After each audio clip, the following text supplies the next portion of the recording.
Hello guys, welcome to my channel. This is the 74th tutorial in this course, and in this tutorial we are going to talk about predefined macros. Now predefined macros are already written and they are a part of the standard library. So when you include the stdio.h header file, these macros are available to you and you don't have to rewrite them, you can just use them. Right, so we're going to check out two predefined macros in this tutorial, and the first one is going to display the system date on screen and the second one is going to display the system time, and these values would be the values that the compiler is going to fetch at the time the program was run. Right, so let's get started. As you can see, using code blocks, I've saved a file. I've given it the name predefined macros.c.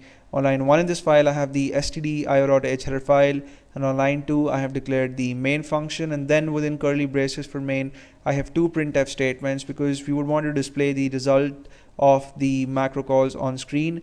And since the macro calls are going to return string values, we've used the %s format specifier within both the printf statements.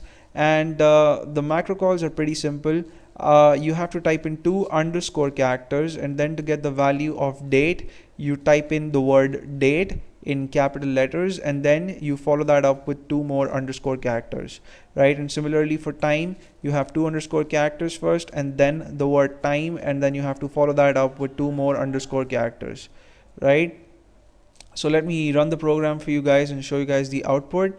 And there you go, we see that in the output window the date when the program was run is July 13, 2013, and the time at which the program was run was 11:08 p.m. and 28 seconds.